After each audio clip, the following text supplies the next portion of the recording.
This video is audio content only. It does not contain any video footage or images. If you are expecting visual content, please be aware. This is intentionally provided in an audio-only format. We recommend listening to the audio rather than watching the screen. Thank you for your understanding. Welcome. Today, we're exploring one of nature's most surprising evolutionary stories, Ferungulata. This remarkable group unites two seemingly opposite types of mammals, fierce predators like cats and wolves, alongside peaceful plant eaters like horses and whales. Yes, you heard that right, whales. Through this narration, you'll discover how cutting-edge genetic research revealed that carnivores and ungulates share a common ancestor, challenging everything we thought we knew about mammalian evolution. Prepare to see the animal kingdom in a completely new light. Chapter 1. The Bug Creek Paradox. In the windswept badlands of northeastern Montana lies a geological formation that has sparked one of the most contentious debates in mammalian paleontology. The Bug Creek anthills, as they are known, present a puzzle that cuts to the heart of understanding when and how the age of mammals began. Here, in layers of ancient sediment, paleontologists discovered fossils of a small creature called Ferungulata, alongside the bones of dinosaurs and other animals that should not have been contemporaries. This juxtaposition of remains from different epochs created a scientific controversy that would reshape our understanding of the Cretaceous-Paleogene extinction event and the origins of Ferungulata. The name Ferungulatum translates literally to first ungulate, reflecting the initial belief that this animal represented the ancestral stock from which hoofed mammals evolved. When fossil hunters first recovered its remains from the Bug Creek anthills, they made a startling observation.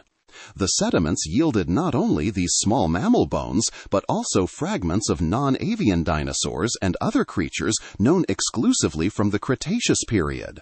The logical conclusion seemed inescapable. These mammals had coexisted with dinosaurs in the final chapter of the Mesozoic era, surviving the cataclysm that would erase their giant neighbors from existence. If true, this discovery would carry profound implications. It would mean that the ancestors of modern ungulates, and by extension the broader Ferungulata clade, had already established themselves before the asteroid impact that marked the Cretaceous-Paleogene boundary 66 million years ago. These mammals would have witnessed the final days of the dinosaurs, perhaps sheltering in burrows or forest undergrowth as the world burned around them. The presence of Ferungulatum in late Cretaceous sediments suggested that the mammalian radiation traditionally associated with the post-extinction Paleocene had actually begun earlier, with crown group placentals diversifying while dinosaurs still dominated terrestrial ecosystems. The anatomy of Ferungulatum supported its proposed position as an early Ferungulata.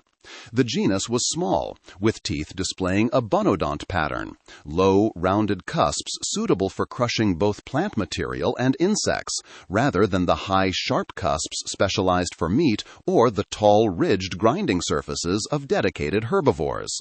The structure of its feet revealed the beginning of unguligrade posture, where the animal walked on the tips of its digits rather than flat-footed like more primitive mammals. Most significantly, the talus bone in its ankle exhibited a double pulley joint surface, with grooves on both the upper and lower articular surfaces. This feature, technically called a double trochleated astragalus, would become characteristic of later ungulates, allowing the foot to move in a more restricted fore-aft plane suited for running. The combination of these features made Ferungulatum plausible as a crown group Ferungulata living in the shadow of the dinosaurs. Yet as more fossils emerged from Bug Creek and similar formations, concrete problems began surfacing. Dinosaur species from different time periods appeared mixed together. Triceratops alongside hadrosaurs that had dominated millions of years earlier. Mammal species known with certainty from Paleocene rocks co-occurred with definitively Cretaceous forms in assemblages that made no ecological sense. A particularly troubling pattern involved the preservation itself. While some bones showed the weathering and wear expected from long exposure before burial, others appeared pristine. Sediment analysis revealed mixed grain sizes and chaotic bedding that contradicted the orderly layering expected in undisturbed deposits. The stratigraphy told a confused story. The resolution to this paradox came through careful geological detective work. Researchers examining the Bug Creek deposits discovered that the sediments showed unmistakable signs of reworking, the erosion and redeposition of older material into younger beds. Rivers cutting through late Cretaceous rocks during the earliest Paleocene had excavated dinosaur bones and Cretaceous mammal fossils from their original burial sites, transporting them downstream where they became redeposited alongside genuinely Paleocene fauna. The process worked like this. As sea levels dropped after the extinction event, stream gradients increased, giving rivers greater erosive power. These energized watercourses cut down through sedimentary layers, including those containing Cretaceous fossils. During floods, the ancient bones were incorporated into the bedload, carried downstream, and finally deposited in new sedimentary environments alongside the bones of animals actually living during the Paleocene. The Bug Creek anthills represented not a pristine late Cretaceous ecosystem preserved in stone, but a jumbled palimpsest where the remains of two different worlds had been stirred together by ancient rivers. This reinterpretation forced a fundamental reconsideration of Protungulatum's age and significance. If the Bug Creek specimens came from early Paleocene deposits that merely contained reworked Cretaceous material, then Protungulatum could not be used as evidence for crown placental mammals living alongside dinosaurs. Current understanding places the Bug Creek anthills in the Purekinland Mammal Age, the earliest subdivision of the Paleocene, beginning shortly after the extinction boundary. The small mammals that scurried through these ancient forests lived not in the shadow of Tyrannosaurus and Triceratops, but in the ecological void their extinction had created. However, the story took another turn with discoveries from the Hell Creek Formation, which preserves the final million years of the Cretaceous and the immediate aftermath of the extinction. Within strata of this formation, specifically dated to at least 300,000 years before the Cretaceous-Paleogene boundary, paleontologists recovered fossils assigned to a species of Protungulatum named Protungulatum coombsii. Unlike the Bug Creek material, these specimens could not be dismissed as reworked or redeposited. The rocks that entombed them showed no signs of the mixing and chaotic bedding that characterized Bug Creek. Their Cretaceous age appeared secure. Protungulatum coombsii measured perhaps 20% larger than its Paleocene relatives, with subtle differences in dental morphology suggesting it may have processed food somewhat differently. But the key question transcended such details. What mattered was whether this creature represented a crown placental mammal, a member of the modern placental radiation that includes Ferungulata and other living groups, or whether it belonged to the stem lineage of eutherians, those more primitive placental-like mammals that preceded the origin of modern orders. Understanding this distinction is critical to interpreting Protungulatum's significance. Crown placentals are defined as the last common ancestor of all living placental mammals and all its descendants. This crown group represents the modern radiation, the diverse array of mammals that dominates current ecosystems, everything from bats to whales, from elephants to humans. Stem eutherians, by contrast, are extinct branches that diverged before this modern radiation began. They may possess many features of skeletal anatomy and dental structure similar to crown placentals, sharing characteristics inherited from their common eutherian ancestor, but they represent evolutionary experiments that ended in extinction rather than direct ancestors of living lineages. If Protungulatum coombsii is a stem eutherian, its presence in the late Cretaceous tells us only that eutherian mammals existed before the extinction, something already well established. If it is a crown placental, specifically an early member of Ferungulata, it demonstrates that the modern mammalian radiation had already begun while dinosaurs still lived. The phylogenetic position of Protungulatum has proven remarkably difficult to resolve. Different analytical approaches yield conflicting results. Some cladistic analyses, examining hundreds of morphological characters, place Protungulatum as a stem eutherian, outside the crown group of placeval mammals entirely. Under this interpretation, even Protungulatum cumsi from the latest Cretaceous would not demonstrate crown placental survival of the extinction event. Instead, it would represent an independent eutherian lineage that happened to evolve ungulate-like features convergently, perhaps as an adaptation to similar ecological niches that later true ungulates would exploit. Other studies, however, particularly those examining the intricate anatomy of the inner ear, reach different conclusions. The structure of the bony labyrinth within the petrosal bone preserves detailed information about an animal's hearing capabilities and, surprisingly, phylogenetic relationships. When researchers used high-resolution computed tomography to digitally dissect the petrosal bone of Protungulatum, they could examine its internal ear structure without destroying the fossil. They found that the configuration matched patterns seen in early ungulates more closely than those of basal eutherians. The specific proportions of the semicircular canals, the orientation of the cochlea, and the overall architecture suggested membership in Pan-Euungulata, the broader group that includes true ungulates and their closest stem relatives, rather than a more primitive position in the eutherian tree. This anatomical evidence carries particular weight because the inner ear is functionally constrained by the physics of motion detection and sound perception. The semicircular canals must maintain specific orientations and proportions to accurately detect head rotation in three-dimensional space. The cochlea's coiling and dimensions determine what frequencies an animal can hear. These functional requirements make the inner ear less likely to evolve convergently than structures directly exposed to ecological selection pressures like teeth or limb bones. Yet even this evidence has not settled the debate definitively. Other researchers, analyzing different character matrices or using different phylogenetic methods, continue to recover Protungulatum outside the crown placentals. The genus sits tantalizingly at the boundary between stem and crown, its exact position shifting depending on which anatomical systems receive emphasis and how the data are analyzed. The uncertainty surrounding Protungulatum reflects deeper challenges in understanding the origin and early evolution of placental mammals. Molecular clock analyses, which use rates of DNA sequence evolution to estimate divergence times, consistently suggest that the major superorders of placental mammals split from one another during the Cretaceous period. These analyses point to dates well before the extinction of the dinosaurs for the separation of major placental lineages. Yet the fossil record tells a different story. Despite intensive searching, no fossil mammal from Cretaceous deposits has been unambiguously placed within the crown group of placental mammals. Every proposed Cretaceous placental has faced challenges to its placement, either through phylogenetic analyses that resolve it outside the crown, or through questions about the dating of the fossils themselves. Protungulatum exemplifies this pattern perfectly, potentially the earliest crown ferungulate, or potentially a stem eutherian that converged on ungulate-like features.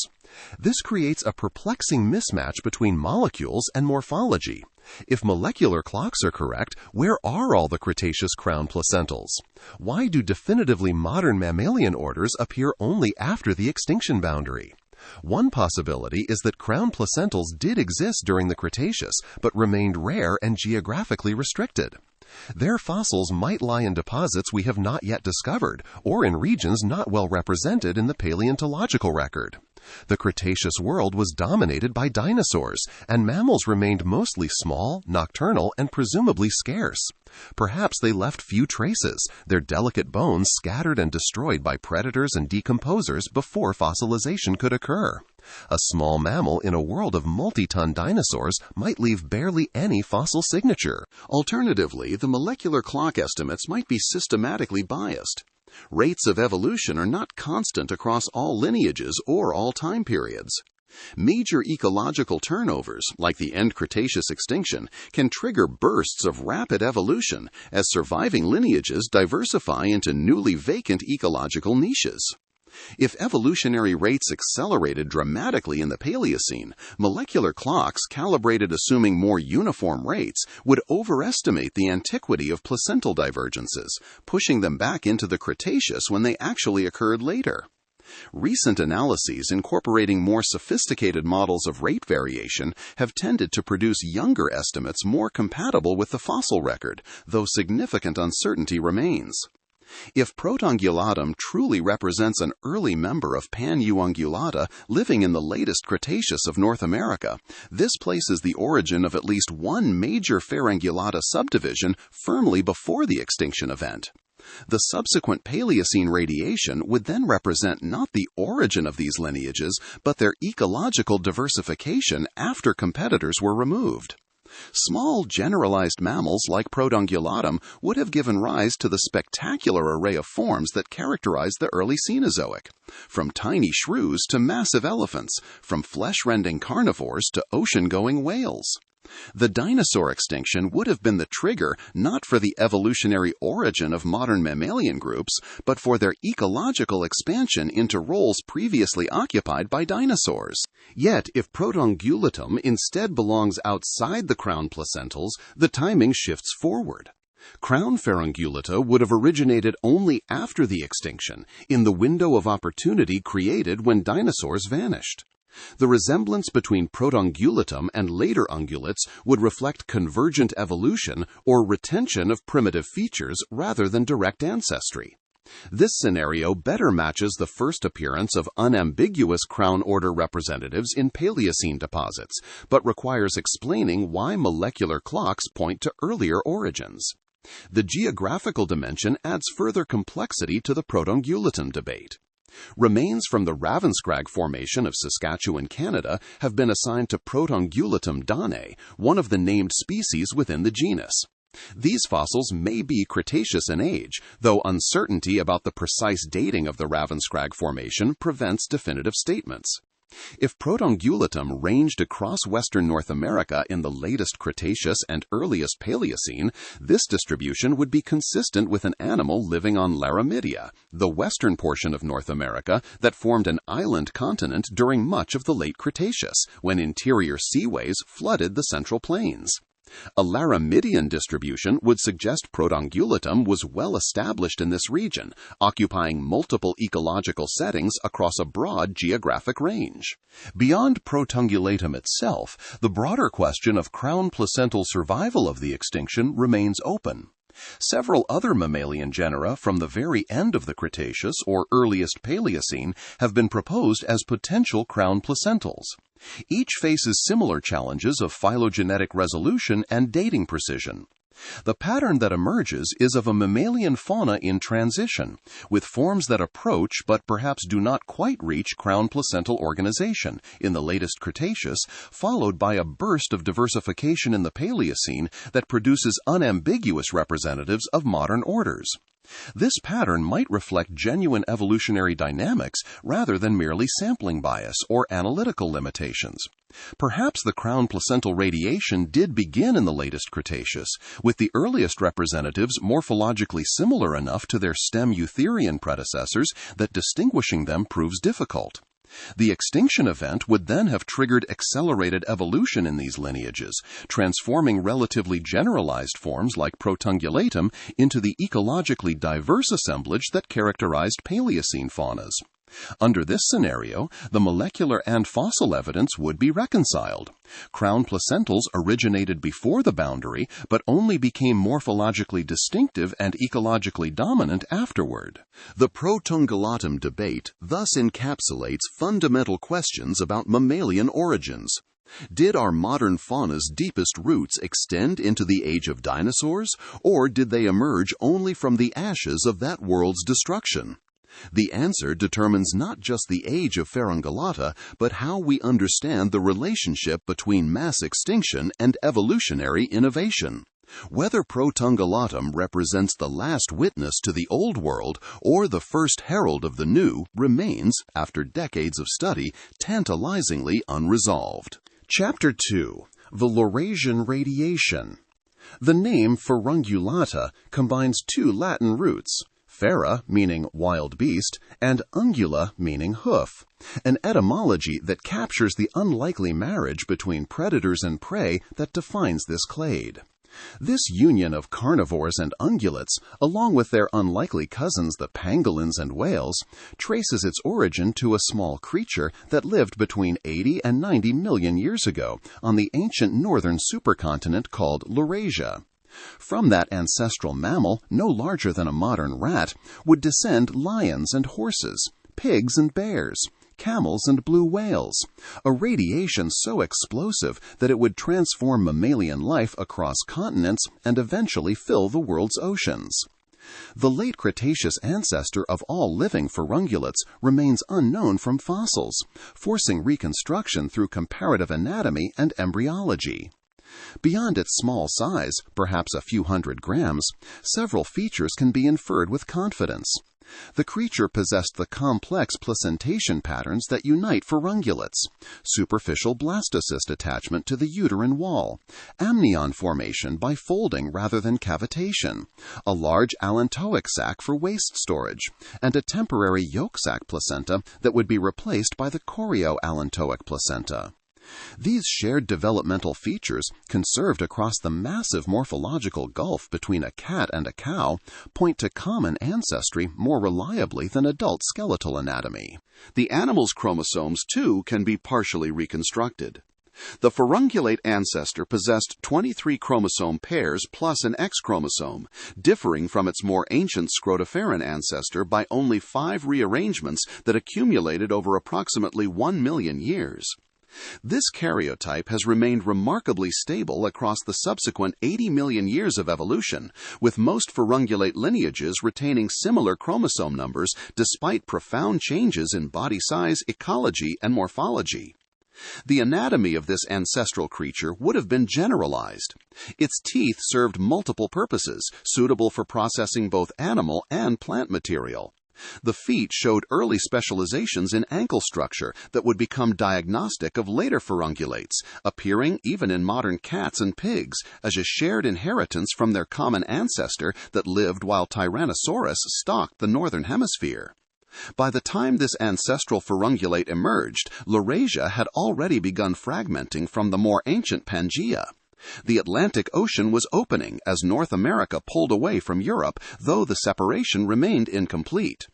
North America itself divided during much of the late Cretaceous as the western interior seaway expanded and contracted, splitting the continent into Laramidia to the west and Appalachia to the east. Europe consisted of an archipelago scattered across shallow epicontinental seas. Asia maintained more continuous landmasses, but was experiencing its own upheaval as India raced northward toward collision.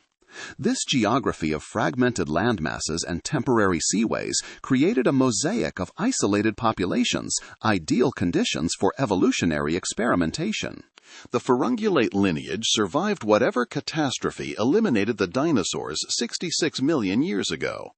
Whether the ancestor already inhabited multiple continents or existed as a restricted population in one region remains unknown, but the survivors possessed something that allowed them to endure the environmental chaos that followed the impact. Perhaps their small size let them shelter in burrows during the initial catastrophe. Perhaps their generalized diet allowed flexibility when food webs collapsed. Perhaps they were simply lucky, occupying the right place at the right time. Whatever the reason, the Paleocene epoch witnessed an explosion of ferungulate diversity that would reshape mammalian ecosystems fundamentally. Before the extinction, mammals had existed as small creatures scurrying through the undergrowth, picking insects from bark, perhaps raiding dinosaur nests for eggs. The largest Cretaceous mammals weighed perhaps 10 to 15 kilograms, about the size of a modern raccoon. Ecological roles as large herbivores, apex predators, and mid-sized omnivores belonged to dinosaurs. When those dinosaurs vanished, the ecological landscape transformed overnight in geological terms, and ferungulates raced to fill the vacuum. The phenocodontids illustrate this transformation. Appearing in the late Paleocene of North America, approximately 60 to 57 million years ago, animals like Tetraclanodon had already departed dramatically from the ancestral small mammal body plan. These creatures stood half a meter tall at the shoulder and weighed perhaps 20 to 30 kilograms, an order of magnitude larger than their Cretaceous ancestors. Their nearly complete skeletons reveal cursorial adaptations in the limbs, suggesting they were competent runners fleeing from the emerging carnivore guilds. The feet showed pronounced unguligrade posture, walking on the tips of toes rather than flat-footed, a specialization for speed that foreshadowed the racing horses and antelopes that would evolve later.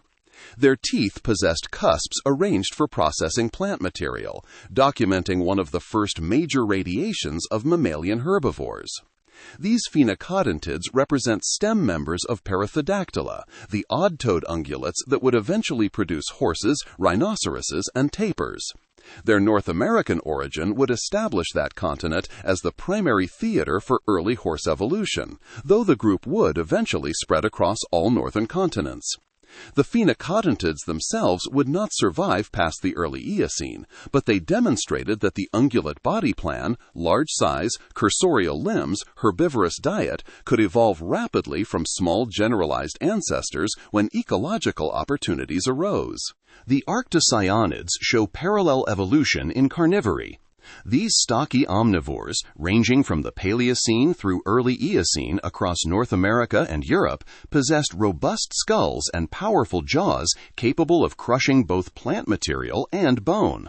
Some grew as large as wolves, representing another order of magnitude increase in mammalian body size. Their distribution on both sides of the Atlantic documents the reality of dispersal routes that allowed interchange between continents. The Greenland corridor, first established in the late Cretaceous, continued serving as a stepping stone throughout the Paleocene and Eocene. When sea levels fell, land connections exposed across what would become the North Atlantic allowed these animals to cross. During the early Cenozoic, volcanic activity associated with the opening Atlantic Rift created chains of islands and possibly continuous land across the Denmark Strait. When this route opened, arctocyonids and other ferungulates dispersed freely. When it closed, populations on either side evolved independently, accumulating differences that paleontologists can now measure. Why North America and Europe? Why did these particular landmasses host the earliest definitive ferungulate radiations? The answer lies partly in climate and partly in competition. The Paleocene continents experienced tropical to subtropical conditions at latitudes that are now temperate. North America and Europe lay across the same latitudinal bands, creating similar selective environments. More critically, they had been part of Laurasia, where the ferungulate ancestor originated, giving these continents first access to the diversifying lineages. South America and Africa, isolated by oceanic barriers, would receive ferungulate immigrants only later, after dispersal routes opened. The Masonichians complicate this picture. These wolf-like carnivores persisted from the Paleocene through Eocene across Asia, Europe, and North America, approximately 65 to 34 million years ago. They possessed triangular teeth suited for catching fish and terrestrial prey, and for decades paleontologists considered them the closest relatives of whales. This hypothesis seemed to explain whale origins. They would have descended from these wolf-like land predators that gradually adapted to aquatic life. The mesanicians demonstrate how superficial similarity in adult anatomy can mislead.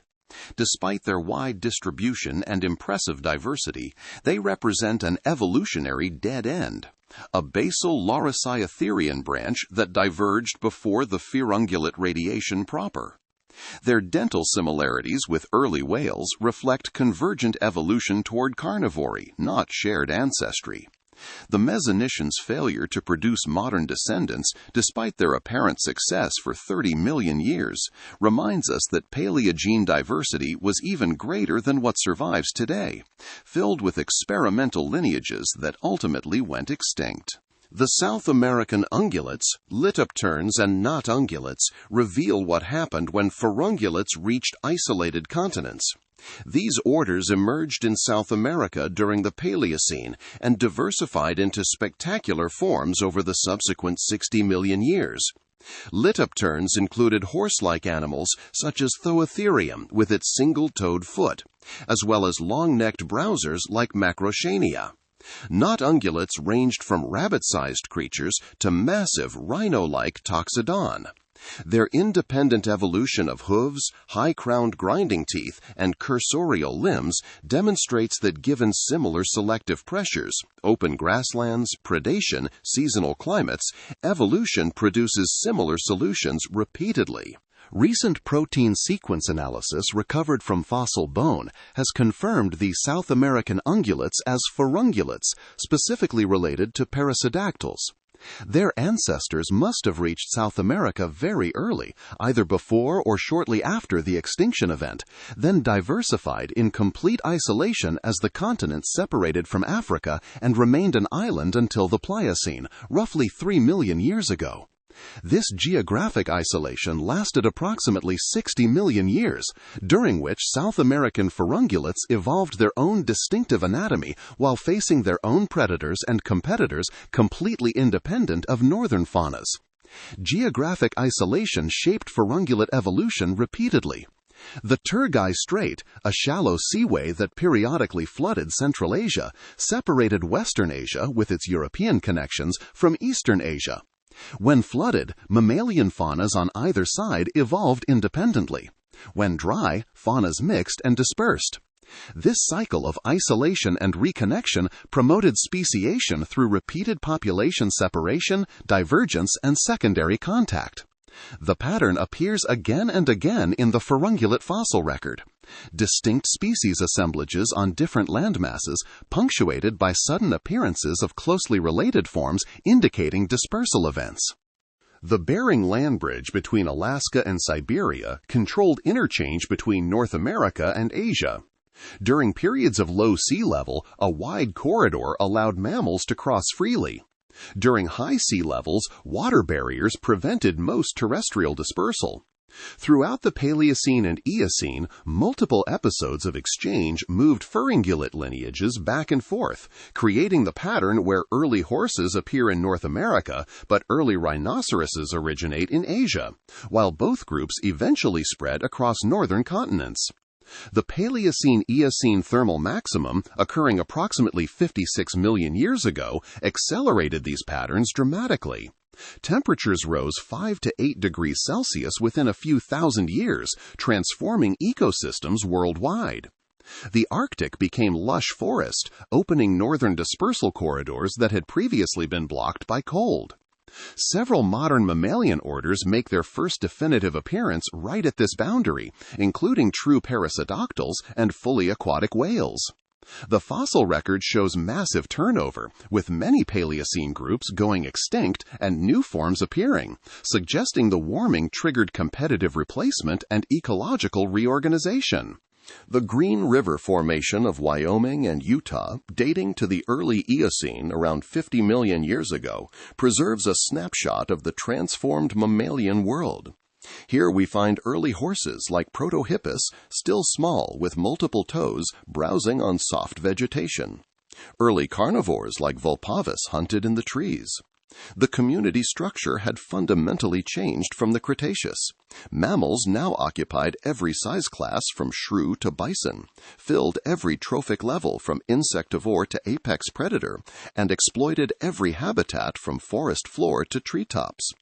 Comparable deposits in Germany's Messel oil shale preserve similar diversity from the same interval. The similarity between Messel and Green River faunas, combined with clear differences at species level, demonstrates both the reality of transatlantic dispersal and the beginnings of geographic differentiation. Populations on different continents had begun diverging, creating the biogeographic patterns that would eventually produce distinct faunas on each continent, while retaining the deeper unity of shared ferungulate ancestry. The Anthracotheres exemplify the geographic spread of Paleogene ferungulates. These pig-like to hippo-like mammals appeared in the Middle Eocene and eventually ranged throughout Eurasia, Africa, and North America. Their massive heads and stocky bodies, with some forms adapted for semi-aquatic life like modern hippos, show yet another ecological specialization within Ferungulates. Their wide distribution documents the existence of dispersal routes connecting the Old World continents, routes that operated periodically when sea levels fell or tectonic movements created land bridges. What united all these diverse forms, phenacodontids and arctocyanids, messonicians and anthracotheras, the ancestors of horses and whales and bears? They shared a common evolutionary heritage on the Laurasian landmass, inheriting from their small late Cretaceous ancestor the developmental patterns and genetic architecture that would be modified into thousands of variations. They shared the timing of their radiation, diversifying in the ecological vacuum left by dinosaur extinction. They shared the geographic template of fragmenting continents and intermittent land bridges that shaped their dispersal patterns. Most fundamentally, they shared the capacity to transform. A small generalized mammal, weighing perhaps 100 grams, gave rise within 20 million years to creatures spanning 4 orders of magnitude in size, from tiny shrews to multi-ton elephants. It produced specialized carnivores with blade-like teeth and herbivores with grinding batteries of molars. It produced runners, diggers, climbers, swimmers, and eventually ocean-going giants. The transformation was not merely morphological, but ecological. Ferungulates reorganized terrestrial and marine ecosystems, creating the mammal-dominated world that would persist for the next 66 million years. Yet certain patterns resist easy explanation. Why did the first definitive parasitactyls appear in Asia rather than North America, where their stem lineages lived? What determined which ferungulate lineages reached which continents at which times? And most fundamentally, what was different about ferungulates? What did they possess that other mammalian lineages lacked, that allowed them to so thoroughly dominate the post-extinction world? Chapter 3. When DNA Rewrote the Tree. In 1945, George Gaylord Simpson published what would become one of the most influential works in mammalian systematics, The Principles of Classification and a Classification of Mammals. Within its pages, Simpson erected the cohort Ferungulata, uniting carnivores and ungulates based on careful anatomical study. He examined the structure of feet, noting how ungulates walk on their toes while carnivores retain more primitive posture. He studied teeth, traced muscle attachment sites, compared limb proportions. From thousands of such observations across dozens of species emerged a coherent picture that placed Ferungulata as a fundamental division of placental mammals, distributed among superorders. Feri for carnivores, Mesaxonia for odd-toed ungulates, Paraxonia for even-toed ungulates, Panungulata for elephants and sea cows, and Protungulata for the aardvark. This morphological synthesis represented the culmination of more than a century of comparative anatomy. The great anatomists of the 19th and early 20th centuries had dissected countless specimens, describing in meticulous detail every bone, muscle, and organ system. Their work filled thick volumes with Latin descriptions and elaborate illustrations. When Simpson brought this knowledge together into a comprehensive classification, it seemed to represent a mature science approaching completion. Yet even as Simpson published his classification, hints of trouble had appeared. In the late 19th century, Edward Drinker Cope had suggested that African golden moles, despite their name and mole-like appearance, might not be closely related to European moles.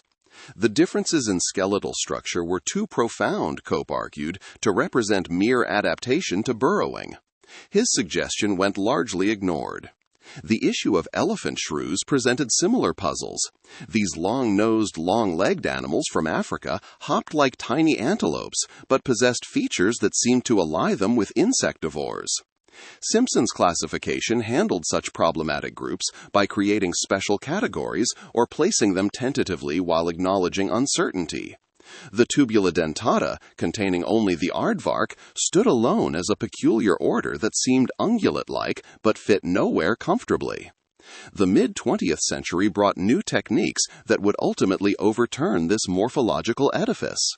Immunological protein comparison studies began in the 1960s, measuring how antibodies raised against proteins from one animal reacted to proteins from others.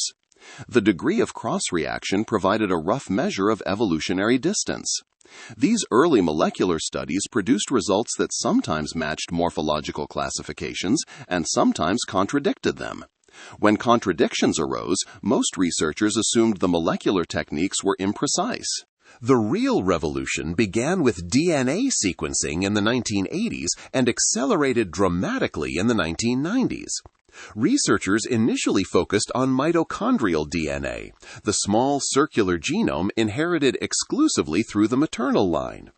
As sequencing technology improved, they began examining nuclear genes as well. One of the first shocking results came from studies of the aardvark. When researchers sequenced genes from this strange African mammal and compared them to other ungulates, the aardvark consistently fell outside the ungulate groups. A study examining the complete mitochondrial genome found that it grouped with elephants, hyraxes, and sea cows, and that together this assemblage fell completely outside the rest of Ferungulata. This discovery coincided with other molecular studies examining broader samples of placental mammals. A revolutionary paper in the late 1990s analyzed nuclear and mitochondrial genes from representative species across all major mammalian orders. The resulting phylogeny looked nothing like Simpson's classification. Instead of the traditional arrangement based on morphology, the molecular tree revealed 4 major superorders: Afrotheria, Xenarthra, Laurasian and Euarchontoglieris. This 4 superorder system reorganized nearly every order, creating groupings that would have seemed bizarre based on anatomy alone. Afrotheria brought together elephants, sea cows, hyraxes, aardvarks, elephant shrews, tenrecs, and golden moles, an assemblage sharing little obvious morphology but united by biogeographic history. The answer lay not in present-day anatomy but in continental isolation. All these groups are either exclusively or primarily African in their modern and fossil distribution, reflecting a shared evolutionary history on the African continent during tens of millions of years of isolation from northern continents. Africa's isolation began when Gondwana fragmented in the Cretaceous. South America separated as the South Atlantic opened around 130 million years ago, fully separated by 100 million years ago.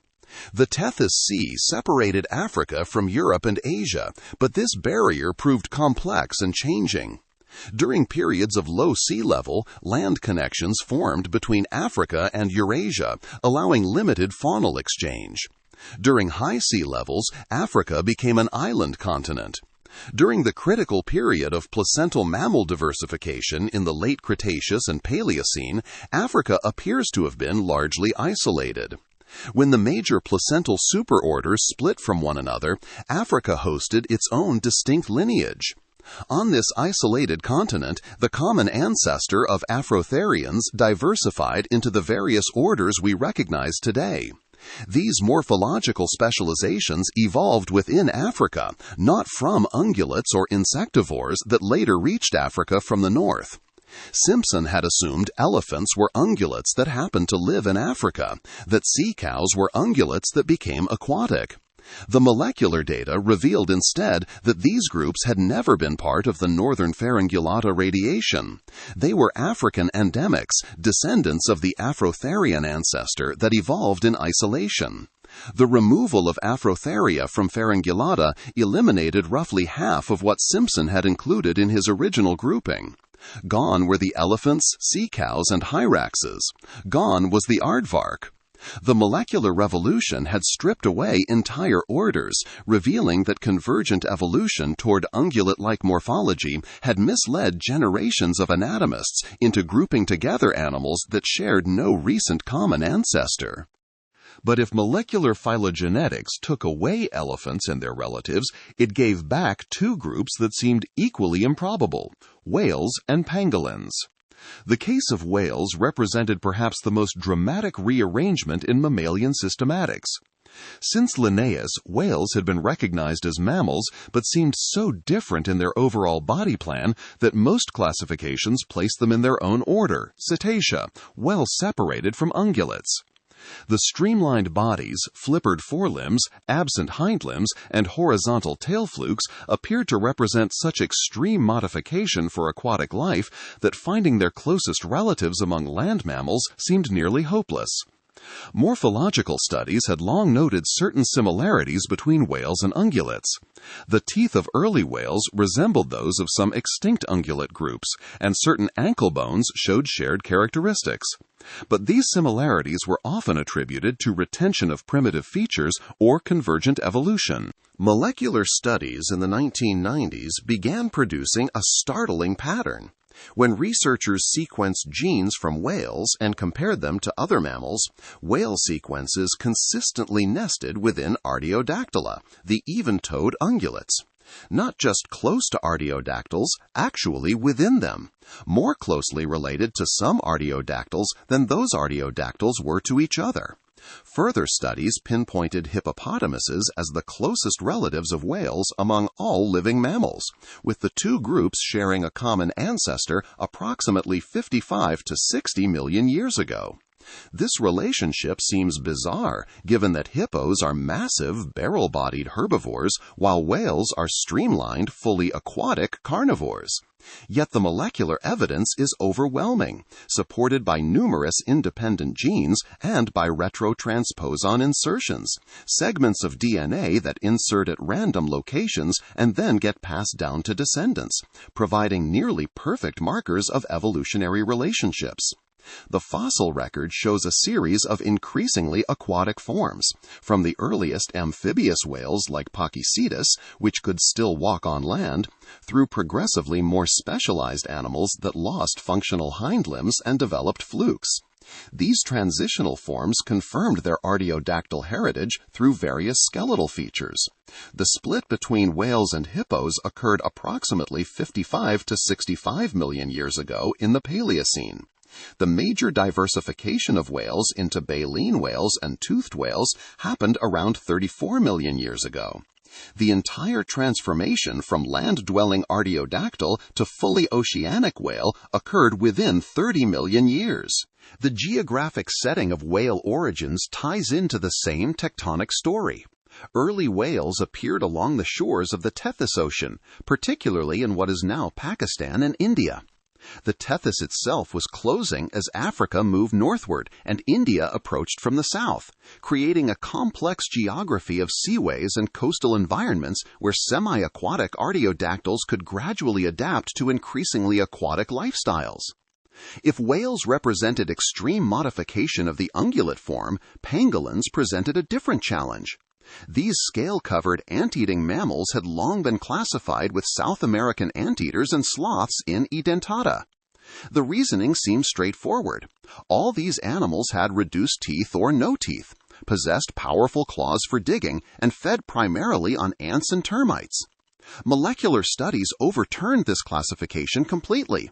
When researchers sequenced genes from pangolins, they never grouped with xenarthrons. Instead, they consistently fell within Laurasiatheria, more specifically as the sister group to Carnivora, with the two forming the clade Ferae. This means pangolins share a more recent common ancestor with cats, dogs, and bears than they do with anteaters and sloths. The split between pangolins and carnivores occurred approximately 62 million years ago based on molecular clock estimates, shortly after the extinction event. The pangolin lineage subsequently specialized for myrmecophagy, losing its teeth, developing an extraordinarily long sticky tongue, and evolving protective scales formed from modified hair. These specializations parallel those of South American anteaters, but evolved completely independently on different continents in different mammalian lineages.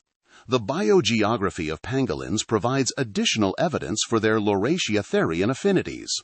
Modern pangolins exist in both Africa and Asia, but the fossil record suggests an Asian origin.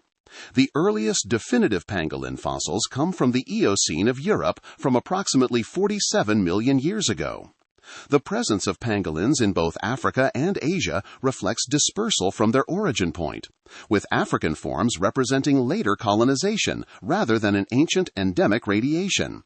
The molecular phylogenetics revolution thus fundamentally reorganized Ferungulata in two directions. It removed the African ungulates, revealing them to be part of a separate radiation. It added whales, showing that cetaceans evolved from within artiodactyls. It added pangolins, demonstrating that their similarity to xenothrans represented convergence rather than shared ancestry. What remained was carnivores, pangolins, horses, rhinos, pigs, camels, deer, cattle, hippos, and whales, united by molecular characters and by their shared evolutionary history on the Laurasian landmass. Several patterns emerge from this reorganization. Morphology can be profoundly misleading. The similarities that led Simpson to include elephants, sea cows, and aardvarks in Ferungulata were real but reflected convergent evolution toward ungulate-like adaptations rather than shared ancestry. Extreme ecological specialization can completely obscure relationships, as in whales, whose aquatic adaptations masked their artiodactyl heritage. Biogeography matters enormously. The isolation of Africa allowed Afrotheria to evolve independently, producing ungulate-like forms that were not part of the northern Ferungulate radiation. Molecular clock analyses provide increasingly precise dates for the major splits within Ferungulata. The divergence between Ferae and Pan-Ungulata occurred approximately 78 to 86 million years ago. Within Ferae, carnivores separated from pangolins around 62 million years ago.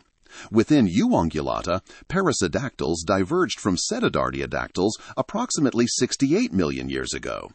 The split between the camel lineage and the ruminant whale lineage within Cetadartiodactyla happened around 60 million years ago. Additional molecular evidence strengthens these relationships. Retroposon presence and absence patterns corroborate the major groupings, providing independent confirmation of the phylogeny. Interestingly, the S-shaped post-zygapophysis in lumbar vertebrae, a distinctive anatomical feature shared across Ferungulata, survived the molecular scrutiny as a genuine synapomorphy rather than convergence. Even point coloration, the pattern where extremities are darker than the body, appears independently in cats, foxes, horses, and dogs, suggesting some shared developmental pathway despite the group's different ecologies. The molecular revolution did more than rearrange the mammalian tree. It revealed fundamental truths about evolution that morphology alone could never uncover. Continental isolation creates independent evolutionary theaters, where similar selective pressures produce convergent solutions. The genetic architecture underlying complex anatomical features is conserved across surprisingly disparate forms.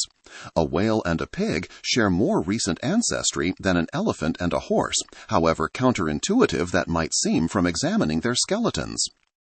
Simpson could not have anticipated these discoveries. Working in 1945 with bones and teeth, he constructed the most reasonable classification possible. The molecular revolution demonstrated not his incompetence, but the limitations of morphology for revealing deep evolutionary relationships. The bones were real, the similarities genuine, but they told a story of convergence and adaptation rather than shared descent. Only by reading the text written in DNA could scientists discern which similarities reflected true relationship and which reflected parallel solutions to similar ecological challenges. Yet the concept of Ferungulata itself survived this reorganization, albeit redefined. What Simpson had proposed as a morphological assemblage proved to be a genuine evolutionary lineage once the African elements were removed and the whales and pangolins added. The name endured even as its composition transformed, much like how a river retains its name despite constantly changing water. This raises a question that extends beyond Ferungulata. How many other long-standing taxonomic groups await similar molecular scrutiny? And what will the tree of life look like when every branch has been tested against the most informative data, the genetic material that records evolutionary history with far greater fidelity than bones ever could? The story of Ferungulata reveals how profoundly our understanding of life's history can shift when new tools illuminate old questions. From the Bug Creek anthills, where rivers mixed the bones of different worlds, to the molecular laboratories where DNA sequences rewrote a century of careful anatomical work, we've traced a lineage that gave us lions and horses, whales and pangolins. We've seen how continents shaped evolution's theater, how mass extinction opened ecological space for transformation, and how morphology alone proved insufficient to reveal true kinship. The convergent paths that misled Simpson were real adaptations, honest answers to similar challenges, yet they concealed deeper truths written in genetic code. Even now, as molecular clocks clash with fossil evidence over when our modern fauna truly began, we're reminded that science doesn't offer final answers, but better questions. Each discovery reframes what came before, pushing understanding forward into territory the previous generation couldn't have imagined. Thank you for listening.